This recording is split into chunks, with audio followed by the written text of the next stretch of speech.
मध्य प्रदेश की राजधानी भोपाल की हुजूर विधानसभा सीट प्रदेश की उन्हीं सीटों में से एक है जहां बीजेपी लंबे समय से जीतती आ रही है, लेकिन इस बार कांग्रेस इस सीट पर जीत हासिल करने की जुगत में है। क्षेत्रफल की दृष्टि से ये सबसे बड़ी विधानसभा सीट है। साल 2008 में ये सीट अस्तित्व में आई थी। अपनी हिंदूवादी छवि के लिए चर्चा में रहने वाले रामेश्वर शर्मा 2 बार से इस हुजूर विधानसभा सीट से बीजेपी के विधायक हैं, लेकिन इस बार बीजेपी अपने उम्मीदवार को लेकर मुश्किल में नजर आ रही है। इस सीट पर सिंधी समाज भी अपनी दावेदारी जता रहा है। माना जा रहा है कि बीजेपी की ओर से प्रदेश महामंत्री भगवान दास सबनानी चुनावी मैदान में उतर सकते हैं। भगवान दास सबनानी 2008 के विधानसभा चुनाव में इसी हुजूर सीट से 16,000 के मार्जिन से निर्दलीय के तौर पर चुनाव हार चुके हैं। हालांकि तब पार्टी का नाम उनसे नहीं जुड़ा था। ऐसे में अब माना जा रहा है कि वे इस बार हुजूर विधानसभा सीट से चुनाव लड़ने की अपनी दावेदारी पेश कर सकते हैं। बहरहाल ये तो थी राजनीतिक दल के भीतर की बात। अब हुजूर विधानसभा क्षेत्र के वोटर्स के आंकड़े और जातिगत समीकरण पर नजर डालें तो हुजूर विधानसभा क्षेत्र में सामान्य और ओबीसी के मिलाकर करीब 73% वोट हैं।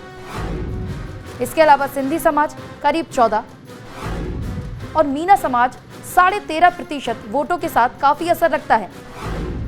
साथ ही SC/ST वोट 20 और मुस्लिम वोट करीब 7% के साथ निर्णायक स्थिति में है। इस विधानसभा सीट पर वोटर्स की संख्या करीब 2.96 लाख से ज्यादा है।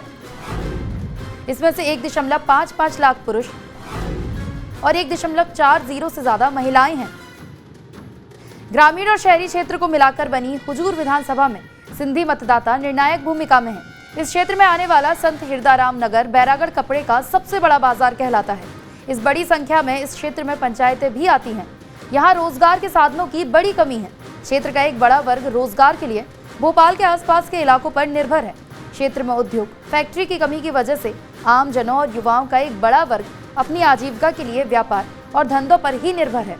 हुजूर क्षेत्र का सियासी गणित देखें तो 2008 में भोपाल की गोविंदपुरा और बेरसिया विधानसभा क्षेत्र से परिसीमन के बाद हुजूर विधानसभा अस्तित्व में आई थी। 2008 में भाजपा के जितेंद्र कुमार डागा विधायक बने, लेकिन 2013 में जितेंद्र डागा का टिकट काटकर भाजपा ने हिंदूवादी नेता रामेश्वर शर्मा को चुनावी मैदान में उतारा। कांग्रेस ने राजेंद्र मंडलोई पर भरोसा जताया था, लेकिन कांग्रेस का सपना पूरा नहीं हो सका।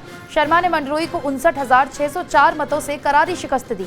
2018 के चुनावों में बीजेपी ने फिर से रामेश्वर शर्मा पर भरोसा जताया, जबकि कांग्रेस ने सिंधी कार्ड खेलते हुए रामेश्वर शर्मा के सामने सिंधी प्रत्याशी नरेश ज्ञानचंदानी को उतार दिया था। नरेश को 91,563 और रामेश्वर शर्मा को 1,07,288 वोट मिले थे और रामेश्वर शर्मा जीत गए थे। बीजेपी से विधायक रहे जितेंद्र डागा 2018 के चुनाव के समय बीजेपी छोड़ कांग्रेस में आ गए थे। अब कांग्रेस से दावेदारी कर रहे हैं।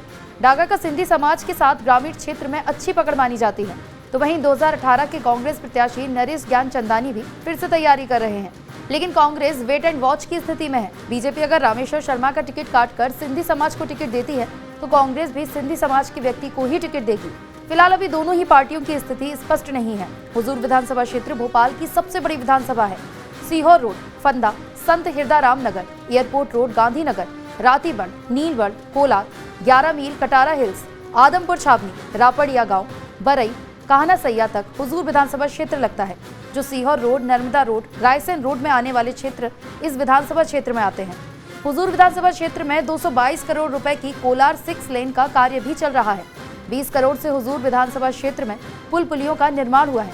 165 करोड़ रुपए की सीवेज नेटवर्क योजना के तहत काम हुआ। 125 करोड़ रुपए की पेयजल योजना के तहत हर घर नल लगाकर पानी देने और 50 करोड़ रुपए की सुभाष चंद्र बोस रिंग रोड का भी काम हुआ है। लेकिन क्षेत्र में अब भी कई काम बाकी हैं।